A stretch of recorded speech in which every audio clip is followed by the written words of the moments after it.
హైదరాబాద్ నగరంలో dating app పేరుతో ఒక నయా స్కామ్ అయితే బయటపడింది. కొంతమంది అందమైన అమ్మాయిలు అబ్బాయిలను వల్లో వేసుకునేందుకు డేటింగ్ యాప్లను యూజ్ చేస్తూ ఉన్నారు. డేటింగ్ యాప్ల ముసుగులో కొంతమంది అమ్మాయిలు పబ్ నిర్వాహకులతో కలిసి అబ్బాయిలను మోసం చేస్తున్నటువంటి ఘటనలు హైదరాబాద్ నగరంలో తరచుగా జరుగుతున్నప్పటికీ, మన దృష్టికి వస్తున్నప్పటికీ అబ్బాయిలు మోసపోతూనే ఉన్నారు. అటువంటి ఒక సంఘటన నిన్న హైదరాబాద్ నగరం వేదికగా చోటు చేసుకుంది. ఈ ఆన్లైన్ డేటింగ్ యాప్ పేరుతో ఒక యువతి ఒక యువకుడికి వల వేసింది. అతని దగ్గర నుంచి 40,000 రూపాయలకు పైగా పబ్కి ఖర్చు పెట్టించింది. ఈ నేపథ్యంలోనే ఈ అంశం మీద మనం ఎనాలిసిస్ చేసుకునేటువంటి ప్రయత్నం చేద్దాం. అసలు ఏ పబ్ అది, ఆ యాప్ పేరేంటి, ఆ యువకుల్ని ఎలా మోసం చేస్తున్నారు అనేది మనం ఒకసారి కనుక విశ్లేషణ చేసుకునేటువంటి ప్రయత్నం చేస్తే, ప్రస్తుతం మనతో పాటు ఉన్నారు ప్రముఖ సినీ క్రిటిక్ దాసరి విజ్ఞాన్ గారు. ఆయనతో మాట్లాడదు. విజ్ఞాన్ గారు నమస్తే అండి. నమస్తే అండి. హైదరాబాద్లో నయా మోసాలు అయితే బయటపడుతూ ఉన్నాయి. డేటింగ్ యాప్ పేరుతో కొంతమంది అందమైన అమ్మాయిలు అబ్బాయిల మీద వల వేసేటువంటి ప్రయత్నం చేస్తూ ఉన్నారు. నిన్న హైదరాబాద్ వేదికగానే ఒక యువతి ఒక యువకుడిని మోసం చేసింది. డేటింగ్ యాప్ పేరుతో ఒక పబ్కి తీసుకువెళ్ళింది. అక్కడ అతనితో ఖర్చు పెట్టించింది. 40,000కు పైగా బిల్ చేసింది. తర్వాత అక్కడి నుంచి చెక్కేసింది. అతనికి అనుమానం రావడంతో ఆ పబ్కు సంబంధించినటువంటి ఇన్ఫర్మేషన్ మొత్తం చూసేటువంటి ప్రయత్నంలో ఆయన రివ్యూలు చూశాడు. రివ్యూల కింద కమెంట్లు చూస్తే ఈయనక జరిగినట్లుగానే ఇంకో యువకుడికి కూడా జరగడంతో ఇతను కళ్ళు తెరుచుకున్నాడు. అసలు ఏంటి నిన్న ఏమైంది?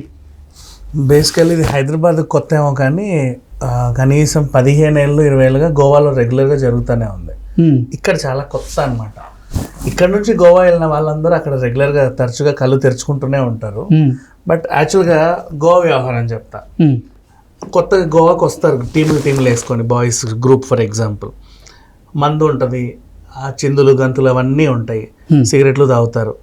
ఎక్స్ట్రాగా ఏదో కావాలనిపిస్తుంది. అక్కడ ఏ మూలకో గంజాయిలు డ్రగ్గులు కూడా దొరుకుతాయి. ఇంకా ఇన్ని ఉన్నాయి, ఒక అమ్మాయి లేకపోతే అదొకటి తక్కువైంది అనుకుంటారు.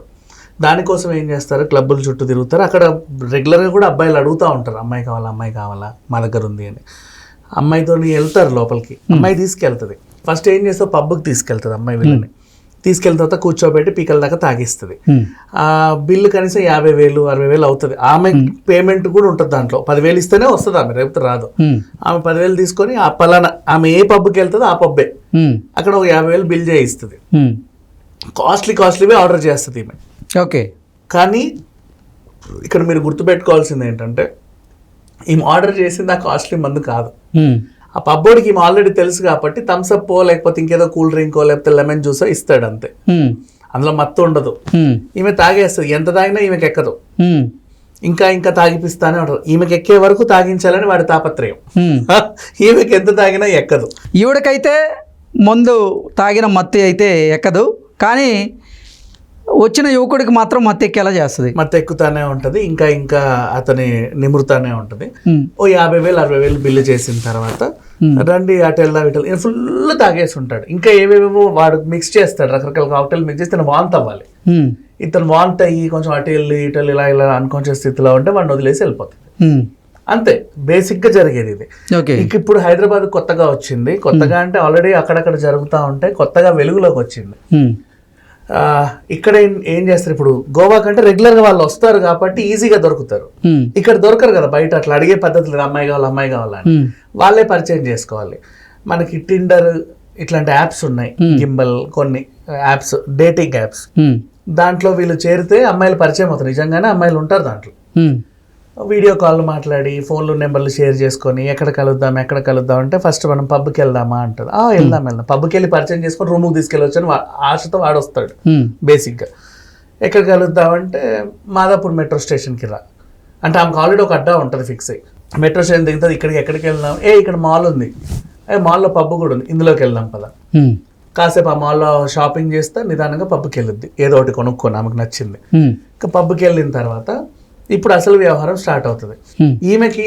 ఈమెతో పాటు ఒకడు వచ్చాడు అంటే వాళ్ళు ఆల్రెడీ అనుకుంటారు, ఓకే ఒక గొర్రెని తెచ్చింది నైస్ అని చెప్పేసి. వీళ్ళు కన్సైగలు చేసేసుకొని వాడికి ఫుల్గా ఏం పట్టించాలో అది పట్టిస్తూ ఉంటారు. ఏం ఆర్డర్ చేసినా బిల్ ఎక్కువే ఉంటుంది ఆల్మోస్ట్.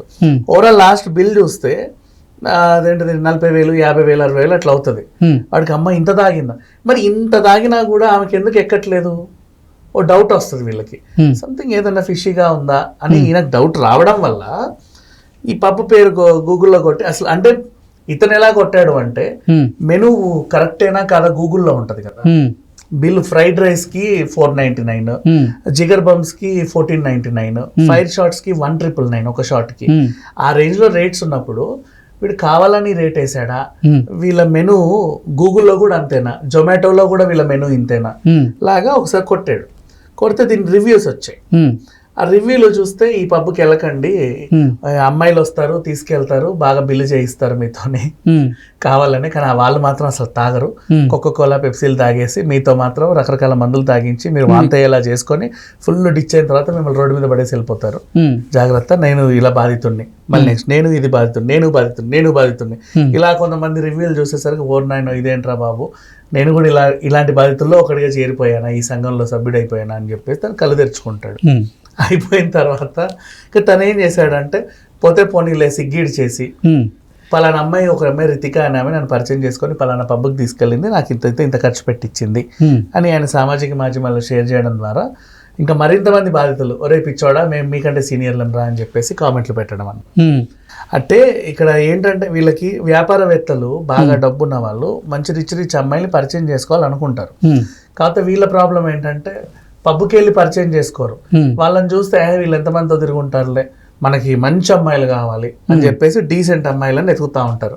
నేను డీసెంట్ ని అని ఒక అమ్మాయి చాట్ చేస్తుంది, తర్వాత పడిపోతారు. ఎస్, ఆమె చెప్పిందంటే ఎంత డేటింగ్ యాప్ అయినా ఒక్క రోజులో ఎలా పరిచయం అవుతారు, పరిచయం అయ్యి ఆ రోజులోనే ఎలా కలుస్తారు, కలిసి ఎలా బయటికి వెళ్తారు? బేసికలీ ఆ యాప్ పెట్టిందే డేటింగ్ యాప్ కదా, అంటే నీకు ఎవడో కావాలని అర్థం అంతే. నువ్వు అందులో అకౌంట్ ఓపెన్ చేసావంటే ఎవరో ఒకరు నీకు కావాలి అంతే. నువ్వు వెతికే ఇన్నోసెంట్ ని అని పరిచయం అవుతారు ఒకరికొకరు, కథం అంతే. నేను కూడా అవునా అంటే డేటింగ్ యాప్స్ మొత్తం ఇన్నోసెంట్సే ఉంటారా అని పరిచయం చేసుకుంటారు. నువ్వు వెతికే ఇన్నోసెంట్ నేనే అని, నాకు కావాల్సిన ఇన్నోసెంట్ నువ్వేనని పరిచయం చేసుకుంటారు. అమ్మో పబ్బా, అయ్యి బాబోయ్ నన్ను ఎవరైనా చూస్తే ఏమనుకుంటారు, మా డాడీకి తెలిసిన వాళ్ళు ఉంటారు, మా అన్నయ్యకి తెలిసిన వాళ్ళు ఉంటారు అని చెప్పేసి కాసేపు అటు ఇటు తరిచిన పడుతుంది. లాస్ట్కి వీడి చేతే ఒప్పించి బలవంతంగా అబ్బా నువ్వు రా అంటే సరే నీ కోసం వస్తాను అని చెప్పేసి ఏ పబ్కి వెళ్దాం ఎక్కువ ఈ టాప్ 5 లిస్ట్ లో ఉన్న పేర్లు చెప్తారు వీళ్ళు గబగబా చదివేసి, వద్దొద్దు అక్కడికైతే అందరు వస్తారు, ఎవరు రాని పబ్బులు కూడా కొన్ని ఉంటాయి కదా అక్కడికి వెళ్దాం. అవి ఎక్కడ ఉంటాయంటే ఓ పని చేద్దాం, మాదాపూర్ మెట్రో స్టేషన్ అయితే నువ్వు రా అక్కడ ఎత్తుక్కుందాం, ఇగో ఇక్కడ ఉంది కదా ఇటు వెళ్దాం పద, సరే పక్కనే ఉంటది అనమాట గెలేరియా మాల్లో ఉంటుంది. ఫస్ట్ ఆ మాల్కి తీసుకెళ్దాం, అంటే మెట్రోకి మాల్కి లింక్ ఉంటుంది ఆల్రెడీ మనకి, ఇక్కడ గెలేరియా కూడా ఉంది పంజాగుట్లో కూడా. అట్లా వెళ్ళడం, పైనుంచి దులుపుకుంటూ కిందికి వచ్చి పబ్లో దూరడం, సరిపోయింది. ఇంకా అక్కడ ఫుల్ ఇతను క్లీన్ స్వీప్ చేయించిన తర్వాత నీకు బాగా ఎక్కేసింది, నా వల్ల కావట్లేదు, మళ్ళీ రా మరో రోజున మళ్ళీ కలుద్దాం అని చెప్పేసి వెళ్ళిపోతాం. ఈ తరఫా వ్యవహారాలు రెగ్యులర్ గా జరుగుతూనే ఉంటాయి గోవాలో. హైదరాబాద్ లో కూడా అడప క్లబ్ 8లో ఇలాంటి ఇన్సిడెంట్లు కనీసం ఒక వారానికి 6-7 జరుగుతూనే ఉంటాయి. జరుగుతున్నప్పటికీ కూడా కళ్ళు తెరుచుకోలేకపోతున్నారు కొంతమంది అబ్బాయిలు. అంటే కొత్త వాళ్ళు వస్తానే ఉంటారు, వీళ్ళు పోతున్న కొద్దీ కొత్త నీరు వస్తానే ఉంటది అనమాట. వీళ్ళు కళ్ళు తెరుచుకొని మూలకు కూర్చుంటారు, కొత్త వాళ్ళ ఉత్సాహంగా వస్తూ ఉంటారు. ఇప్పుడు మన అమీర్పేటలో ఉండే హాస్టల్స్, ఎస్ఆర్ నగర్ లో ఉండే హాస్టల్స్ ఉన్నాయా, ప్రతిరోజు కనీసం ఒక 100-150 కొత్త సరుకు వస్తుంది. వాళ్ళు అప్పుడే కొత్త అనమాట, ఫ్రెష్, అన్ని తెలుసుకుంటా ఇలా మోసపోతా ఉంటారు. మరి వీరి మీద పోలీస్ శాఖ ఎందుకు కఠినమైనటువంటి చర్యలు తీసుకోవట్లేదంటే ఏం చెప్తారు? ఎందుకు తీసుకోవాలి బేసిక్గా చెప్పు, నిన్ను ఎవడు మోసపోమన్నాడు? నువ్వే కదా గెలికి ఒక అమ్మాయి కావాలి అని చెప్పి తీసుకెళ్ళావు, ఆ పిల్ల తీసుకెళ్లి డీసెంట్ గా బిల్లు చేయించింది, నువ్వు రెస్టారెంట్ కూడా నీకు బిల్లు ఇచ్చింది, నువ్వు కట్టాలి, నువ్వు తాగావుగా, ఆమె తాగింది, నువ్వు ఆమె అడుగు కావాలంటే ఆమెను అడుగు, నువ్వు నిజంగా తాగావా లేదా, వాళ్ళకి నీకేమైనా డీలింగ్ ఉందా అని. అబ్బాయి నాకు వాళ్ళు ఎవరో తెలియదు, నీకెవరో తెలియదు అంటది. అంటే ఇక్కడ పబ్బు వారి తప్పు కానీ ఆ అమ్మాయి తప్పు కానీ అసలు లేదంటారు? జీరో, అసలు లేదు. నీ తప్పే, నువ్వు వెళ్ళడమే నువ్వు చేసిన తప్పు అంతే. వాడు వ్యాపారం చేసుకోవడానికి వాడు రెడీ చేసుకున్న అమ్మాయి అది, వాళ్ళ వ్యాపారమే అది, వాళ్ళు అలాగే చెయ్యాలనుకున్నారు. వాళ్ళ టార్గెటెడ్ క్లయింట్స్ కూడా వీళ్ళే. కాబట్టి నన్ను అడిగితే ఇప్పుడు ఎప్పుడైనా సరే ఒకటి గుర్తుపెట్టుకో, మోసం చేసే వాళ్ళ తప్పు ఎప్పుడు ఉండదు, వాడి డ్యూటీ మోసం చేయడమే, మోసపోయేవాడిదే తప్పు. నిన్నెవడు మోసపోమన్నాడు? నీకు తెలివి లేకపోవడం వల్లేగా నువ్వు మోసపోయావు, అంటే నీకు తెలివి లేదు, సో తప్పెవరిది? మోసగాళ్ళ ఉచ్చులో చిక్కుకున్న అమాయకుడిదే తప్పంటారు. అంతే, వాడికి తెలివి లేకపోవడం వాడి తప్పది. వాడు తెలివి పెంచుకుంటే కదా, అంతే.